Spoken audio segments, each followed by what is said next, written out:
अस्सलाम वालेकुम मेरे दोस्तों, आप सबका बहुत शुक्रिया।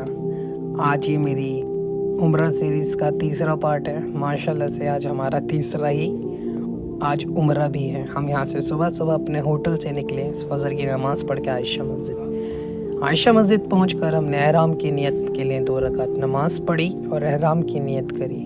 और आपको बता दूँ, मक्का के अंदर सबसे करीबी मिकात पॉइंट आयशा मस्जिद ही है और वहाँ से हम एहराम की नियत करके हरम शरीफ के लिए रवाना हो गए और हम हरम शरीफ पहुँच चुके हैं। माशाल्लाह सुबह का वक्त काफ़ी सुकून, ठंडी ठंडी हवाएं चल रही थी। गर्मी है, काफ़ी शदीद गर्मी है यहाँ पर।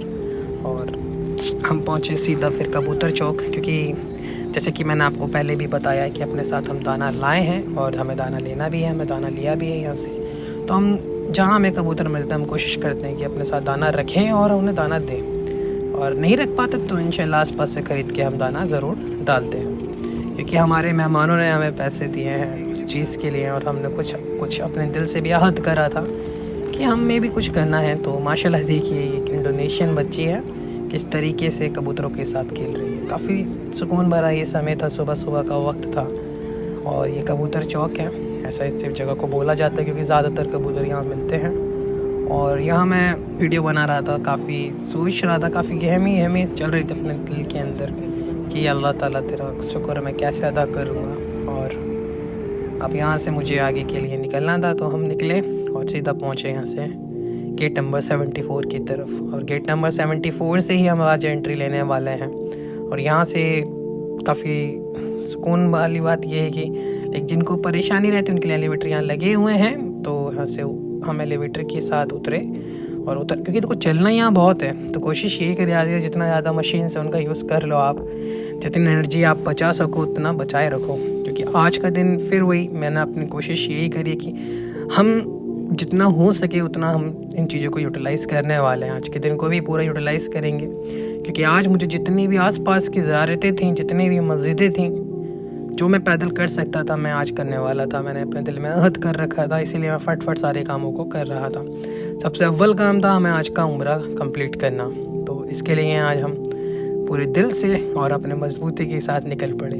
तो हम उम्रा करने के लिए माशाल्लाह देखिए सुबह का वक्त तकरीबन 8 या 7 ही बज रहे थे, ज़्यादा समय नहीं था। और आप भीड़ देखिए, क्योंकि सुबह सुबह ठंडक रहती है तो हर कोई यही कोशिश करता है कि ठंडक में अपने करके फारिग हो जाए, क्योंकि फिर थोड़ी देर में इतनी शदीद गर्मी पड़ती है ना यहाँ पर। क्योंकि जिस समय हमने उम्रा करा था तो अप्रैल का समय था यहाँ पर, तो अप्रैल में अच्छी गर्मी पड़ती है भाई। यहाँ कोशिश करना आप ठंड के समय में उम्रा करने आइए। बाकी यहाँ पर आपको अपनी मर्ज़ी से नहीं आते, यहाँ आपको बुलाया जाता है, ये बात तो हकीकत है। इंशाल्लाह इस चीज़ के बारे में मैं आपको ज़रूर बताऊंगा कि एग्जैक्ट ये प्लानिंग कैसे हुई और क्या एकदम ये सब कुछ हुआ और कैसे हम एकदम से यहाँ पहुँच गया। तो अभी तो आपको पता ही है हमें यहाँ से क्या करना है।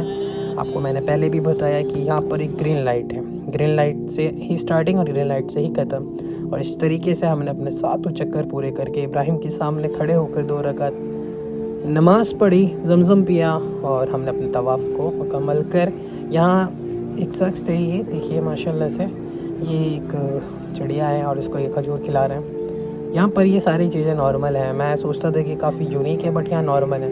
यहाँ कुछ ना कुछ आपको ऐसे देखने को मिलता रहता है। आपको आने वाली वीडियो में एक ऐसी चीज़ दिखाने वाला हूँ जो मैंने सुना ही था, लेकिन जब मेरे साथ हुई तो मैंने यकीन उस पर मेरे को हुआ नहीं, लेकिन ये हुआ। लेकिन इंशाल्लाह आपको ज़रूर दिखाऊंगा। हमें वेट कर रहा था अपनी अम्मी का, अब्बू का, कि जल्द से जल्द वह आएँ और हम सफ़ा मरवा के लिए जाएं, क्योंकि आज हम जल्द से जल्द सफ़ा मरवा के 7 चक्कर पूरे कर लेंगे। और 7 चक्कर पूरे करके आपको एक चीज़ दिखानी थी। ये देखिए माशाल्लाह से ये सफ़ा मरवा की पहाड़ी है। ये वही एरिया है जिसके बारे में मैंने आपको पिछली वीडियो में बताया है। यहाँ मेरी अम्मी कुछ कह रही है, ध्यान से सुनना। तो लास्ट ईयर आई थी, उन्हें सब पता है। तो माशाल्लाह से अब कुछ चीज़ें बदल गई हैं। अब इसके बाद हम सीधा अपनी ज़ियारतों के लिए निकलेंगे। और हम जैसे कि मैंने आपको बताया अभी एक ब्रिज बन चुका है और इस ब्रिज के ऊपर एक नीचे से रास्ता है और इस रास्ते के ऊपर एक पहाड़ी थी। इस पहाड़ी पर एक बूढ़ी का घर हुआ करता था। उस बूढ़ी औरत के बारे में आपको अच्छे से पता है। रोज़ वो हुजूर सल्लल्लाहु अलैहि वसल्लम जी के ऊपर कूड़ा डाला करते थे। आप अब एक दिन उन्होंने कूड़ा नहीं डाला तो हमारे हुज़ूर सल्लल्लाहु अलैहि वसल्लम जी उनकी खैरियत पूछने चले गए। तो उसके आगे इंशाल्लाह आपको मैं आगे ज़रूर बताऊंगा, लेकिन उम्मीद करता हूँ कि आपको वो पता हो। जैसे नहीं पता वो मुझसे ज़रूर कमेंट करके इसके बारे में पता करिए। और आपको आगे बहुत सारी चीज़ें मुझे आज बतानी है, आपको एक चीज़ दिखानी है और इंशाल्लाह ज़रूर आपको वो मैं बताऊँगा। एक तो ये पहाड़ है हमारे सीधा हाथ की जानिब, ये देखिए ये पहाड़ का हिस्सा आजकल हो क्या रहा है सऊदी में, मस्जिद जो हमारे हरम शरीफ इसका एक्सपेंशन हो रहा है। ये देखिए पहाड़ का हिस्सा कुछ बचा हुआ है अभी भी। तो ये वही पहाड़ है जहाँ पर हुजूर सल्लल्लाहु अलैहि वसल्लम जी ने चांद के 2 टुकड़े करे थे और यहीं पर उसको वापस उन्होंने जोड़ा भी था। और यहीं पर हज़रत अस्वद भी उतरे थे। और साथ में ये उसी के आगे उल्टे हाथ की जानिब है हमारी लाइब्रेरी। लेकिन ये एक बहुत बड़ा मकाम है, यहीं पर बताया जाता है कि ये हुजूर सल्लल्लाहु अलैहि वसल्लम जी की पैदाइश का घर है। तो आज के टाइम में तो इसे बंद करा हुआ है, बिल्कुल लाइब्रेरी बना रखा है, बोला तो यही जाता है। बाकी खिड़कियाँ हैं, नहीं पता इतना हमारे उसके बारे में। और हम थक चुके थे, हम अपना लंच ले रहे हैं। और सऊदी के अंदर एक बहुत अच्छी चीज़ है कि आपको कोई ऐसे खाना आपके पास ले लो, अपने बैठ के कहीं भी खा लो। तो हम खाना खा रहे थे अपने सुकून से। और इसके आगे मैं आपको इंशाल्लाह दिखाता हूँ, लेकिन उससे पहले तो एक बार यहाँ से सब कब्रिस्तान के अंदर आने की दुआ को पढ़ लीजिए, हम सब के लिए बेहतर रहेगा। तो माशाल्लाह से आज हम जा रहे हैं जन्नतुल माला, मक्का का बेहतरीन सबसे बड़ा कब्रिस्तान यही है। और यहाँ बहुत बड़े बड़े साहबाओं की कब्रें हैं। यहाँ पर हज़रत खदीजा जी की कब्र है, यहाँ पर हुजूर के दादा अब्दुल मुत्तलिब की कब्र है, यहाँ पर हुजूर के चाचा अबू तालिब की कब्र है, यहाँ पर हुजूर के बेटे कासिम जी की भी कब्र है। तो आपको पता ही है जब हमारे हुजूर 25 साल के थे और खदीजा जी 40 साल की थी, तो तब उन्होंने खदीजा जी से निकाह करा था। और ये बताया जाता है कि हुजूर की जितनी भी औलादें हैं वे सब खदीजा जी के साथ ही हैं, केवल एक औलाद को छोड़कर हज़रत इब्राहीम को, जिनकी वालिदा का नाम हज़रत मारिया था। और औरतों में सबसे पहले माशाल्लाह से खदीजा जी ने ही इस्लाम को कबूल किया था। और इनके बारे में ये बताया जाता है कि माशाल्लाह से ये एक बिज़नेस वूमेन रही हैं अपने टाइम की। और देखिए माशाल्लाह से ये कब्र मुबारक हज़रत खदीजा जी की। तो आपको एक चीज़ और दिखानी है, ये है माशाल्लाह से मस्जिद जिन। जब जैसे ही आप जन्नतुल माला से निकलोगे तो उसके सीधे हाथ की तरफ तकरीबन 1 से 1.5 किलोमीटर आपको चलना है। और 1 से 1.5 किलोमीटर के फासले पर आपके सीधे हाथ की जानिब मस्जिद जिन पड़ेगी। यहाँ हम मस्जिद जिन पर पहुँच चुके हैं। तो अभी हम असर की नमाज के लिए अंदर आए हैं माशाल्लाह से।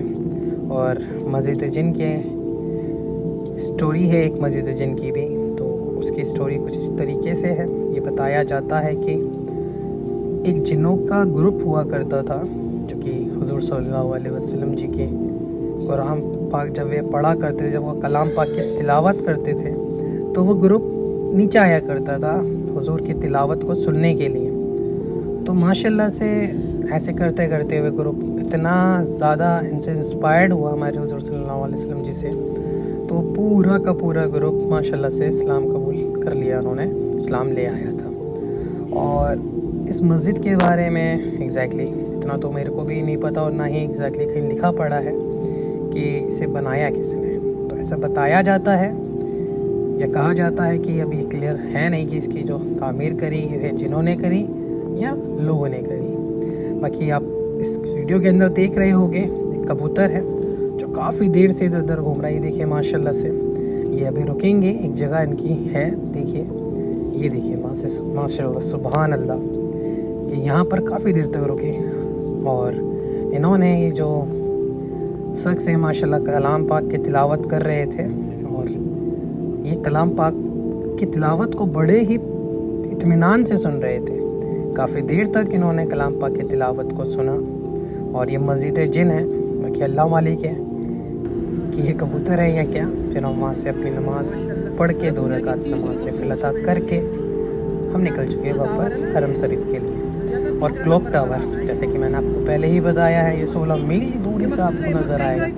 अभी हम मस्जिद हरम शरीफ से काफ़ी दूर हैं और लेकिन फिर भी क्लॉक टावर हमें दिखाई दे रहा। और ये वही पहाड़ है, ये बहुत बड़ा पहाड़ था। अभी मैंने आपको पहले ही बताया है कि मस्जिद जो है हरम शरीफ की, उसके एक्सटेंशन की वजह से इस पहाड़ को तोड़ कर मस्जिद को काफ़ी एक्सटेंड करा जा रहा है, बड़ा करा जा रहा है। और भी चीज़ें यहाँ पर बनाई जा रही हैं।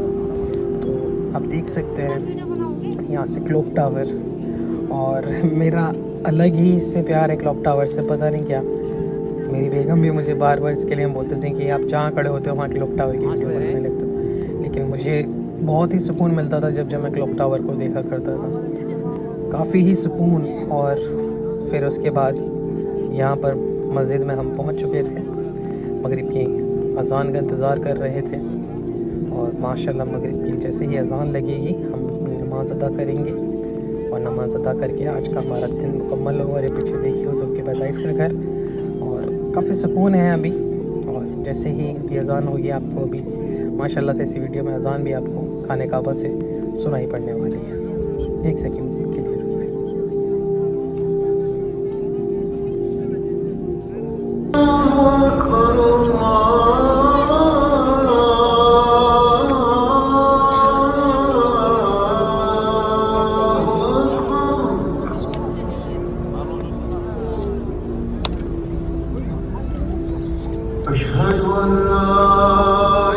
नमाज कंप्लीट करके हम सीधा अपना होटल पहुँचे। होटल पहुँच के हम अपने आप को रिफ्रेश करा माशाल्लाह से। अब हमारी जो अगली वीडियो होगी वो ताइफ शहर की ज़ियारत होगी। ताइफ शहर के अंदर हम कहाँ गए इंशाल्लाह मैं अगली वीडियो में आपको दिखाऊंगा, तो बने रहना मेरे साथ। आप सबका तहे दिल से शुक्रिया, और ऐसे ही अपना प्यार मुझे दिखाता रहना। अस्सलाम वालेकुम व रहमतुल्लाहि व बरकातहू।